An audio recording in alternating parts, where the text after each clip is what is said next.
Ya.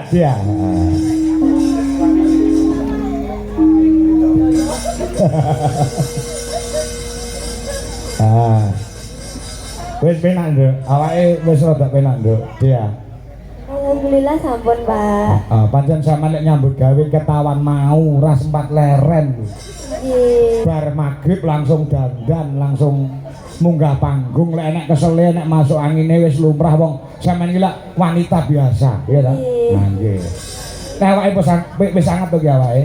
Sampun, Pak. Mboten keringat dingin nggih? Boten. Boten, syukur alhamdulillah. Dan bluramu ngendi ya, Nduk? Randu Blatung. Randu Blatung. Nggih. Bapak napa dalang? Sanes. Oh, Ibu sinden? Sanes. Lho kok sampean duwe swara sing becik kuwi turun sapa? Takdir. Oh, takdir. Oh, nggih. Sesuai karo takdir. SMA kelas piro SMA? Kelas setunggal SMA. SMA ning ngendi negeri kene? Nggih. Kok ora ning SMKI Solo? Boten. Pengen napa? Ya. SMKI Solo niku nggon gudang-gudange kesenian, ngoten. Nek sampean pengen dadi sinden hebat, kuwi ya kudune ning SMKI Solo. Nyapa alasane ngopo kok ora ning Solo? Napa? Boten nanten restu. Boten Orang tua iki lho. Oh, kali wong tua mboten direstoni. Napa sampean anak tunggal? Boten. Oh, nomor pinten? Sampean anak nomor pinten? Kedua. Oh, kedua. Nggih. Nggih kok pancen nek kula duwe anak wedok sekolah teng SMKI Solo niku kula nggih apa jenenge tak gandoli ora usah. Mergo enek buaya-buaya darat nih. Lah ya, lho bener, nek bapakmu ibumu ora merestui kowe sekolah ning kono ora apa-apa. Ning aja kendho semangatmu, nggonmu ngegulak ing reh sinden. Nggih. Gurumu sapa sing ngajari sinden? Sinten? Bu Sustri. Sutri. Sustri. Niku sinden sepuh mblura mriki. Mboten, lha Boten pundi? ngertos kula. Lho, karo gurune kok ora ngerti omahe piye? Napa sinau teng YouTube? Nggih. Oh, teng YouTube. Sinden idolane sampean sapa? Cahyu. Bu Sukesi Rahayu. Wah, Bu Sukesi Rahayu. Sinten to niku? Garwane Pak Kuntadi. Wong Kuntadi niku sinten? Oh, mboten niku adik ipar kula, adik ipar. Bu Sukesi Rahayu slamet wilujeng ing sampe kala. Nggih, badhe nembang napa, Nduk? Dia. Iki diparingi jeneman mawon nggih. Jineman? Nggih. Mboten napa-napa. Jineman apa? Klambi lurik. Klambi lurik. Nggih, cobi jineman biyen. Mboten napa-napa. Neno.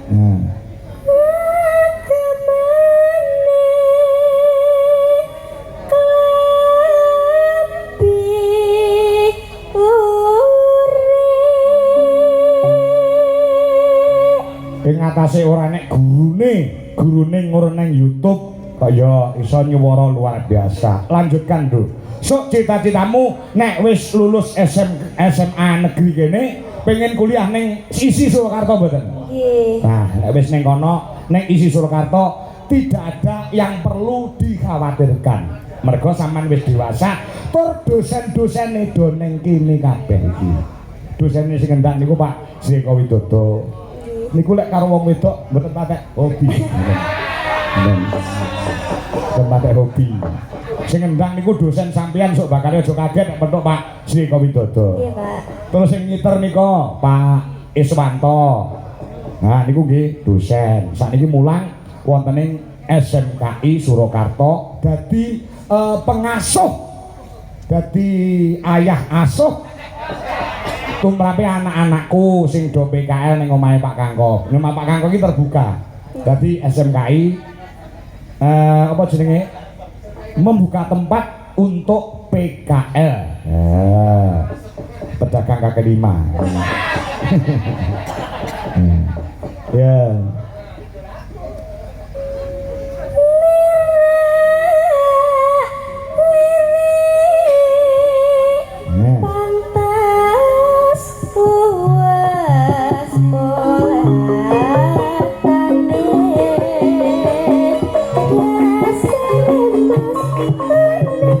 Kamu kiri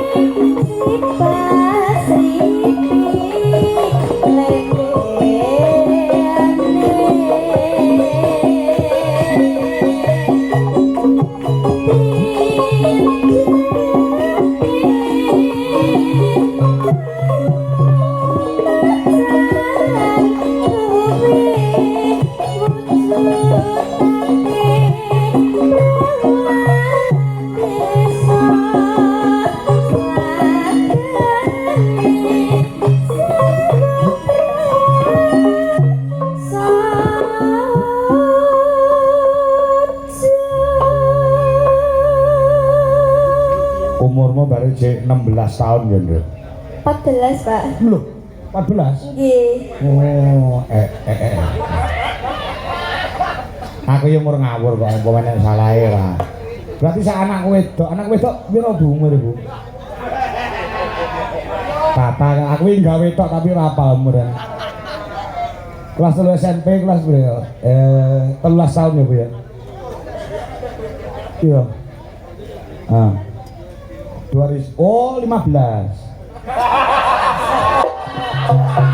Aku kan anakku dhewe ora hafal. 16 ya? 16. Oh iya nggih. Mbok sing mangan sing akeh to Nduk dia. Nggih. Kena wae rada berisi ora tipis ora triplek ngono wae. Pak. Yo. Laseng.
Isih apa?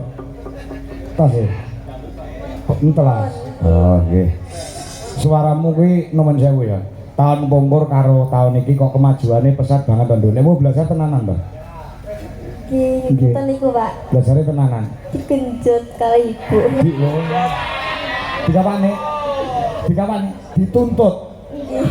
Oh digenjot. Oh, digenjot karo ibuke.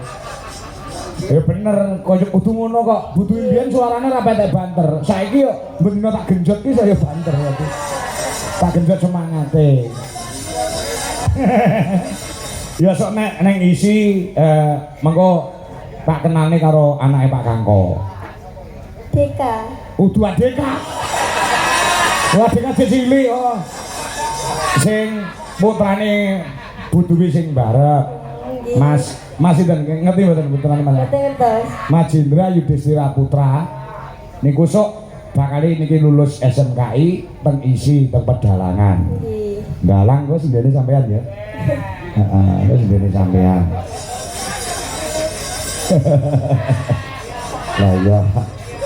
Jadi nurunke ya, Bro. Ya dalang kuwi kebanggaan tenan ketika iso nurunke anak-anake iso ndalang.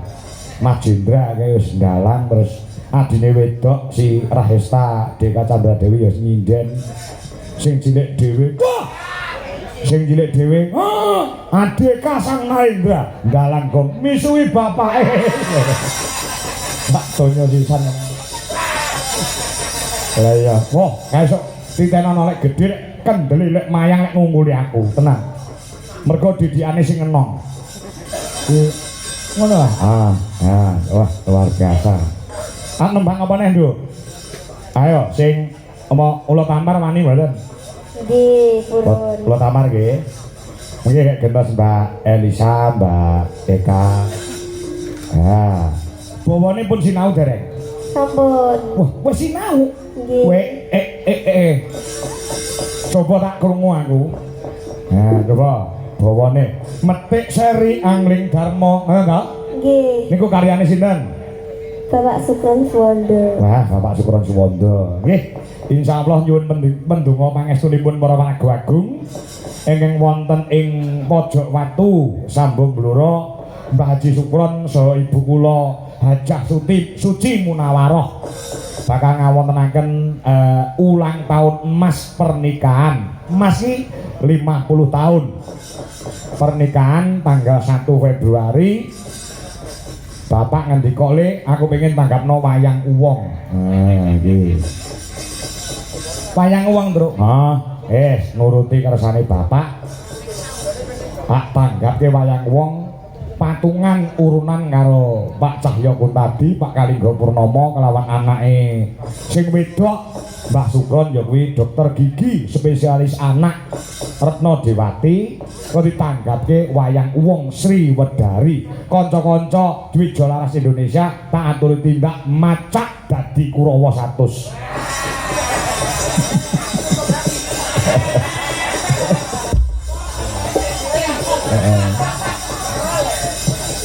Saking celebung ae.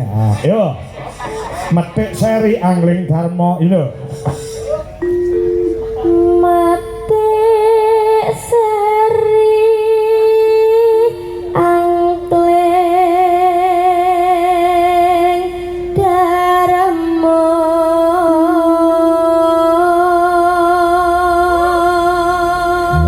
Randu Blatung. Ya,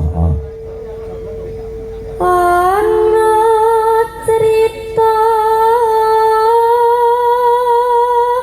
tingkae ula kalih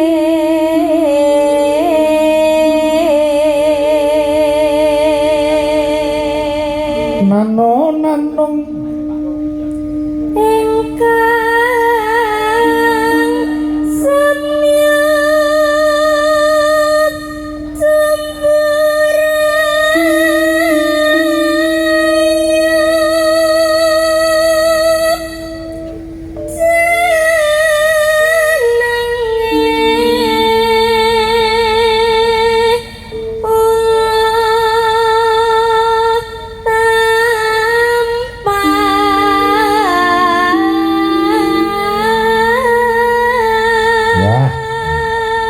cengkoke wis wani nika ya, Gong. Heeh. Murite Pak Yasibin kok. Iya. Saman karep ndereke Pak Yasibin mayang ya. nggih. Nggih. Ya. Wani gonjak garawane sang moho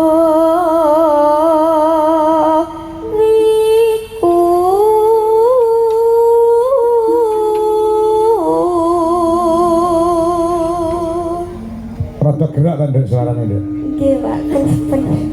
Kanyempet. Nggih. Oh, nggih. Nggih digake pemanas ki rada anget. Aja meneh kok sampean, Nduk. Pak Kangko ki tau. Bengi suarane entek resik mergo wayangane kuwi awan kuwi ya mayang, bengi ya mayang. Lho, iki lek ra panung bisa Kangko ra kelakon ngono kuwi. Lho, do kelingan ra Dek ben pas nalika pandemi, aku ki awan yo kon mayang ning Bersih Desa, bengine pindah nggon mayang. Wah, bengi iki suaraku nggih omong iso angeleran. Lah ya pancen suara ki winates ya, Tru. Wah ya. Iya, terus Anangge sang naga raja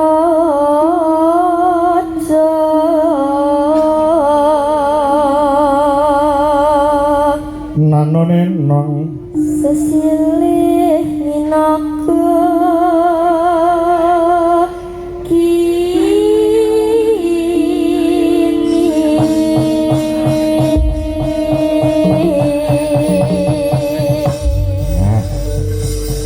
digarap ya, Nduk.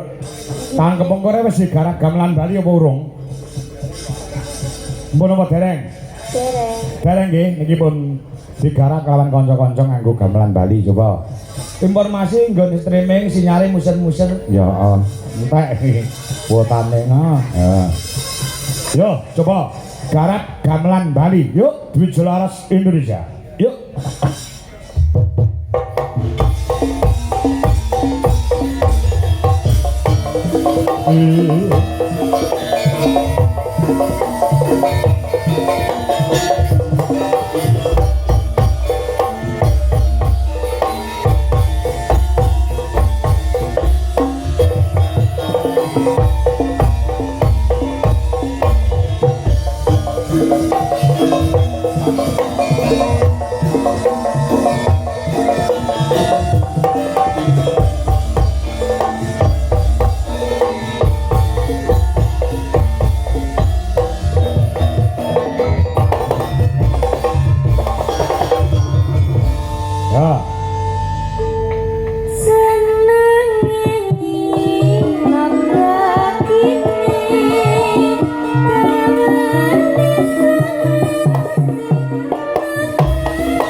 Jondo. Iya.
Terima kasih untuk dia. Nah, coba lagu. Yo orang diselai bahwasannya penyanyi Mbah Rasim go memupuk sinden-sinden bakalan untuk calon-calon maranggono mulai jadi tampil ke awan bengi ya Gong. Pancen lek ngrungkepi budaya ki lahir batin itu. Iya. Oh ndek sore yo ngendika karo aku sampean aku gekno gawangan sing rada cilik sing iso ning jero omah. Wah iya. Kok kayune tak kirim. Wah, Mbah Rasim ya. Yen iso ditokok ning jero dalem kae sing anyar kae terus. Iya. Nah iki kan keduwuren. Wah, iya. Ya siap pokoknya dawuh saka njane Mbah Rasim. Besake mergo wis manjing dadi dulur dadi silaturahmi yang sangat luar biasa, Gong. Heeh, ya. Pangga pelok terus. Oh, pangga pelok. Sapa? Kau ketuke karo Mbak Elisa Urkarus Alaso. Oh, ya. Diaturi jumeneng. Dadak kae bumbul.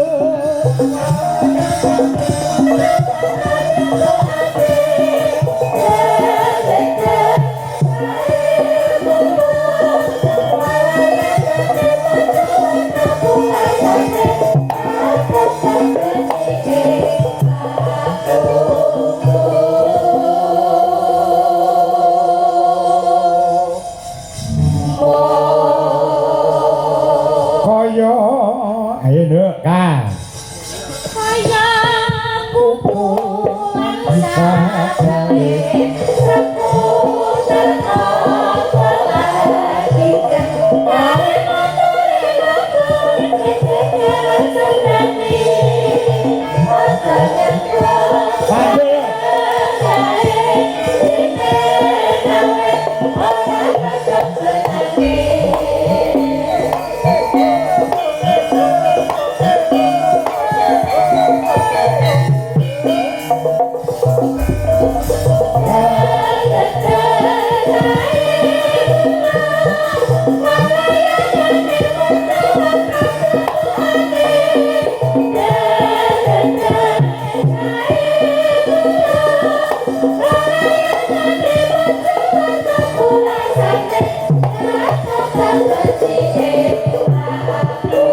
Mata sabda ya, Tru. Oh, layangan mesti dadi lagu. Heeh. Kaya kumpulan satelit. Ngono kae ta oke. Heeh, ya. Seneng aku pas nggon ngelik lho, Tru. Sing ngelik endi? Kae kentange mabuk dudu. Dudu Kang. Gah aku. Gah lek kowe tegel muni. Sak tenane wegah golek muni ngono kuwi lah. Wong kae montore mabur kok kentang. Ya montore nggawa kentang. Ayo Elisa. Ayo kupu ya. Kaya kumpulan satelit saputan pagelaran kaya kumpulan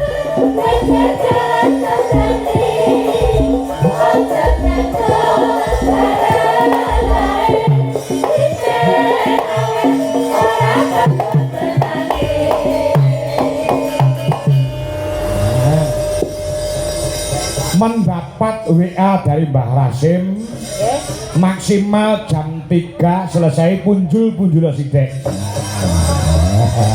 Gas, Iki wis setengah 3 iki. tenang pora. Jam setengah 2:27 lho. Lah iya. Sing penting ora nglangkai subuh kok. Heeh. Nah. Iki anak anu Esa karo Eka. Ciao Mas Petro. Nggih, pamedhotipun aku seneng prasetyamu lah. Aku iki lagu ora ngerti. Iki lagu ngendi ka? Kowe apal ora ka? Soraginan po? Dereng nate krungu menika ngen. Dereng nate mireng. Nggih. Nggih, monggo ki maringi dhuwit 100 lah iki lek ora dikenangkani lah. Ya nyuwun pangapunten mong. Saking uke lagu nggih Mbak Elisa. Nggih, nggih. Kula dilintoni sanesipun sing kira-kira regeng, kira-kira gayeng. Ya. Saged dipun tembangaken sareng kalian Mbak Eka uget-uget karo Mbak Elisa. Apa? Nek aku njaluk dibawani sik ora ketang sak kemrangan. Men gonta-ganti utawa gentian bawane men cetha iki suarane Elisa, iki suarane Eka uget-uget. Apa kira-kira?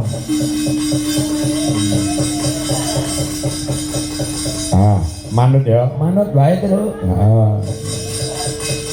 Sinten riyen Mas Petro? Ya. Iki duwek sapa to? Elisa karo Eka itu duwek sapa to? Kita coba dibedek, coba dibedek. Kok Pak angko gak budek kok budek bedek, dibedeki. Dibedek. Dibedek. Tebakan. Oke, nang bedek, tak angkopnya nang bedek. Kira-kira yang mana? Nek cara tak sawang ki wajah iki tuwek Eka uget-uget. Oh. Aku. Kira umurku pinten? 40. Nah, kalau saiki mlebu dak 5 lho. Aku arep berhasil angkatan kok. Kanca adikku kanca plek. Barase ngadi mucel. Ya jelas saya yang lebih tua. Oh gitu ya. Ya, aku kelahiran 93. Oh 93. Ya. Nggih. Tadi wis arep tigong doso tigong. Oh 3 dosa tiga. Tigong doso tigong. Ya, piro? Aku 98. 98 berarti arep piro? Arep 28. Oh, masih 28, masih panjang. Oh masih panjang. Ya, arep panjang ya ora iso panjang. Aku sadem malah bededek kok. Ayo. Panjang ora iso ya. Nek melebar iso. Ya. Iso. Nggih. Iya. Bawane apa Kak? Wis memang kae sak jul-jule. Jul-jule, bae sing penting cah loro apa. Manut sing tuwa anu pangkurinoso. Iya, iya. Oh iya. Rinoso. Mbak Elisa dulu. Rinoso.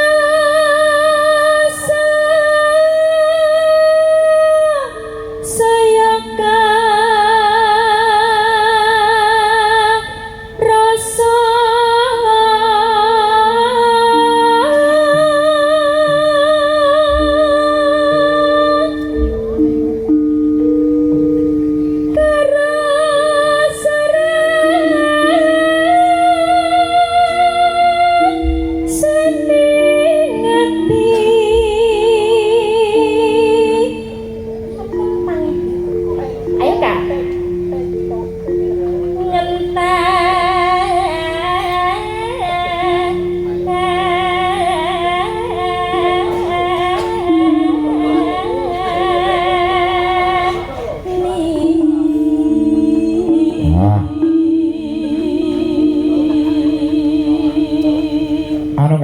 iki adik-adik lan anak-anakku seniman-seniman wonten ing Blora sami nyusul.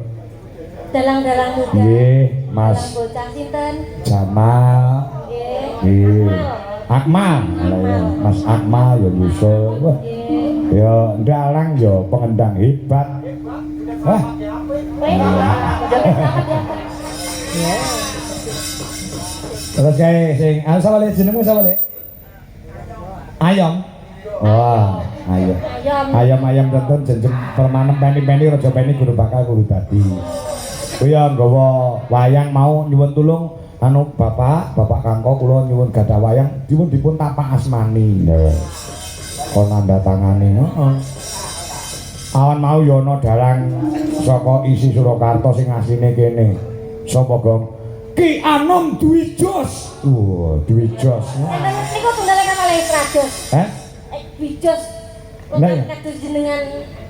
Karepe ngono ya kaya aku kan nuwun sewu jenengku ki diterokne wong akeh. Dadi Anom Dwi Jos Kangko ki ora mung aku tok. Nggih. Ka karo Sa. Anom Dwi Jos Kangko ki ada tiga. Sapa wae, Kak? Anu Sa.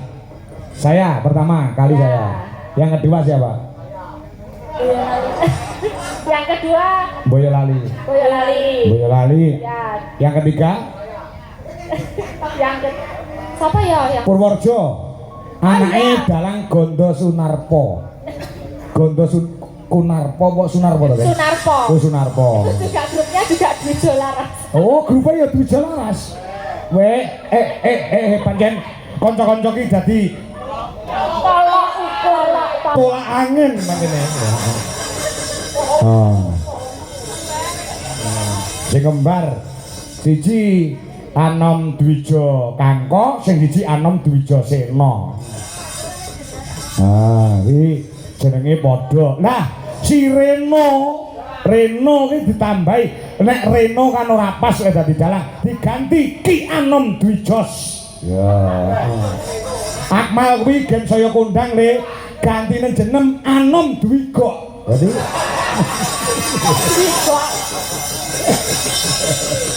lah ya. Masa aku jenengku nek dienggo wong pirang-pirang iso ora dadi boyo apa-apa. Lah niku idola niku ngoten niku. Lah ya idola. Akmal Dwigok ngambil rada internasional luar negeri kenal tambah indelo. Lau. Ayo. Lanjut.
Ungu. Oh, turu. Lah kok jaketan ngeten. Ora sare. Dereng sare. Oh, Mbak Rasim ki ora tau sare kok, Sa. Niku prihatin nggih. Nggih, tirakate kuat. Tirakate. Lah, bengi iki tanggalane ki sing dipilih kok ya pas. Pas Isra Mi'raj. Oke, Isra Mi'raj nggih leren. Biasa ta. Pas sekali. Tanggalane sing dipilih pas tanggal 16 iki pas Isra Mi'raj. Nah, perjalanan Nabi Muhammad sallallahu alaihi wasallam. Nah, luar biasa. Yo, terus. Yen was rina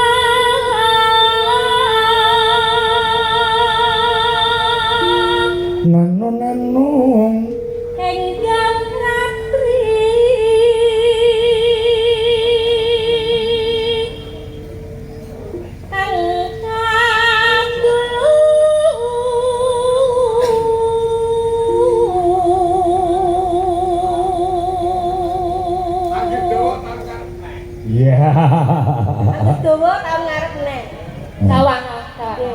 Oh ya. Dewakno, tahu aku pun tak anabab. Ora iso ambekan maput aku. Ini Mbak Elisa. Mong sliramu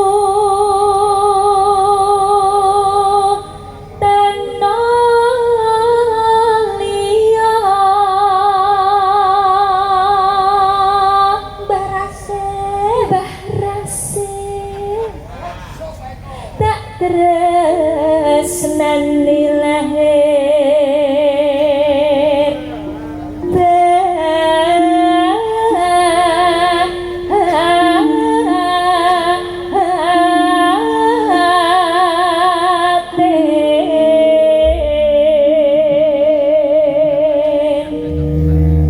ya ampun nyuwun pirsa karo Mbak Rasim lagune napa Jawa Mbak Rasim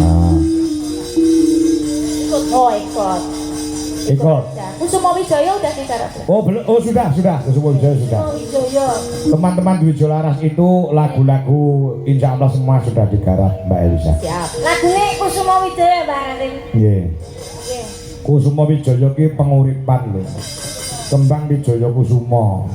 Insya Allah mahanani dadi asrana penguripane para warga desa Pojok Watu lan Mbah Rasim penguripane tansah diparingi kepenak raharja wilujeng ing sambekala amin. Ugi kentenaken kalih dulur-dulur WMC. Yang merapat terima kasih. Nggih. Saya mawon. Luar biasa, kanca-kanca WMC luar biasa. Nah. Yoga tasih menyimak Mas Kangko, nggih, matur nuwun.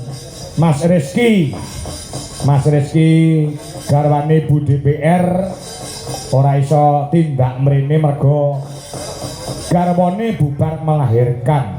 Nah, ngoten Mbah Rasim nggih. Nah, garwane bubar melahirkan mongko putrane iki kembar ya iso mayang.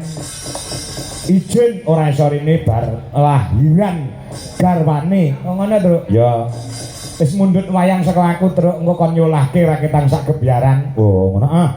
Pokoke nek rung dienggo mayang Pak Kangko ora bakal kon ngeterke kon maketke ning Semarang. Oh, Werkudara. Ndi mau Werkudarane? Ya. Tumbas Werkudara saka Sanggar Dwi Jolaras Indonesia, pulasane Mbah Mentong. Nah. Ya pancen cukup mahal regane. Oh ngono ya. Nek untuk anak-anake menjane Mas Reski nggih nek pengen ngerti iki dituku regane 7 juta. Prodo Mas. Nah, nggih. Menika Mas Reski ning wonten Semarang inggihipun sampun kula templekke kelire anom Dwi Kangko insyaallah mengko nek wektune nyandak kula nggo tayungan. Saking tresnane. Heeh, nggih, mbah nuwun iki uga saka Mas Tulus Cikarang, Parung Tombo Luwih Getasi Monitor, Mas Ngadi Pondok Ngotasi Ngebyar, ugi menika saking Pak Joko Susanto saka Papar Kedung Malang ugi monitor. Nah, sik aku mung kelingan tak ngelingke ya, Sa. Nggih. Aku iki pas pinuju prei ning omah pendak bengi iki di WA karo wong. Di WA karo wong, Mas Kangko kula menyimak nyuwun lagu Kelinci Ucul. Mongko aku pas ning omah. Lho. Niku berarti ada siaran tunda atau ada siaran delay yang diambil dari channel. Ya, dari makanya dari itu nek mirsani wayang nek ana ing channel Dwi Jolaras Indonesia itu pasti siaran langsung. Ya. Nenek siarane awake dhewe di luar channel Dwi Jolaras Indonesia perlu dipertanyakan. Ada nggih? Siaran tunda intinya. Jadi ya. Bisa request ngaten nggih. Nggih, dados kula film teng griya niku dijaluki lagu saya. Iki apa ya? Kalau dilihat di channel Dwi Jolaras Live berarti memang betul ada siaran langsung. Siaran langsung. Boleh request. Apa nggih? Nah, ayo. Kusuma Wijaya. Monggo para kanca pun aturaken.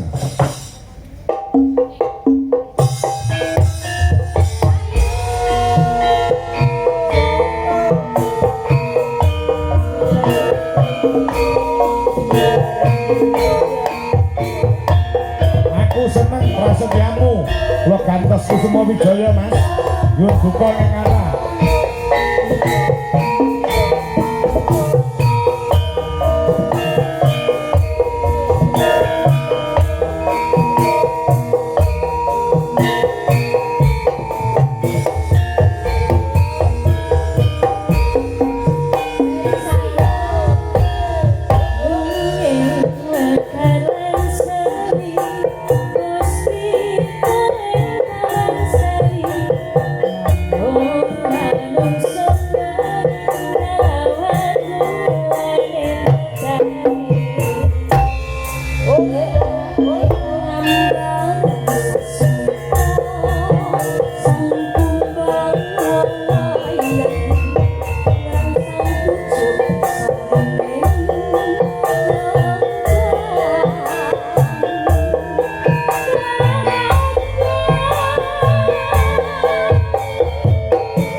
Isih kompak kanca-kanca.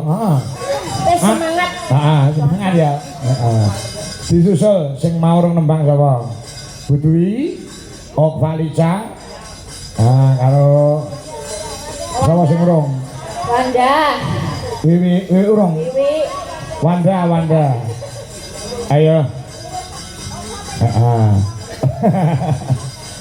Ya, iki. Burini boten. Burini iki berkahi. Nggih. Sinden patene DLI ya iki ta. Nggih. Macungpe. Macungpe. Mesti alasan. Oh, tak cium pisan kok alasan. Kecil imut. Ayo. Lili ya, Lili Pak. Tekan atu lantang nggih. Lele Pak. Ayo. Ya.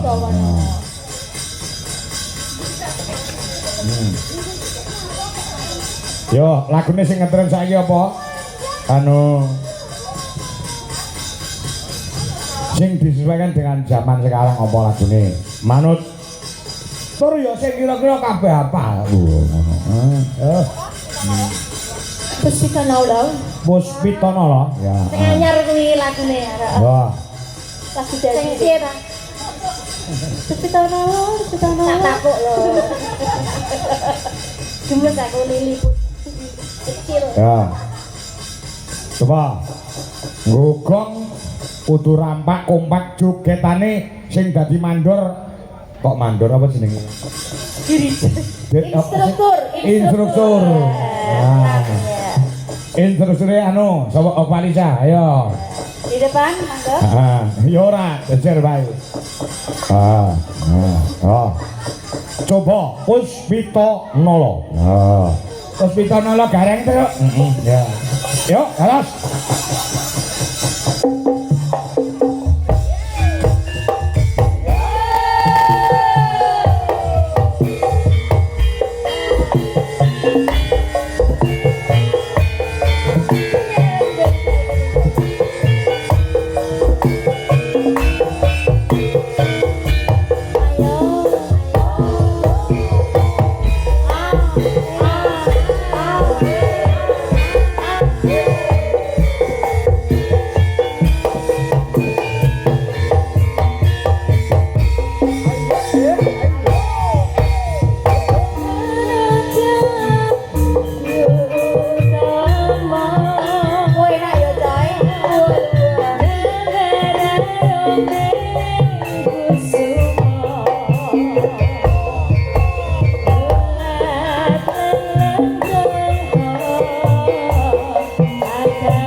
BPKB Surabaya.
Iki keh banget lho jane sing isih urung kewaca WhatsApp nyuwun pangapunten. Mengko dilahan kesempatan saged dipun maos. Termasuk penggemar berat kula wanto penggemar saking Sambeng hadir nate maringi kenang-kenangan Cempala dan nggih matur sembah nuwun. Ugi saka Pak Purwanto PWKD penggemar Ki Dwi Jogangka. Mbah nuwun. Pokoknya matur sembah nuwun berkah-berkah selalu. Yo nyeblake mendung kang tumiyung ana ing negara Pirata.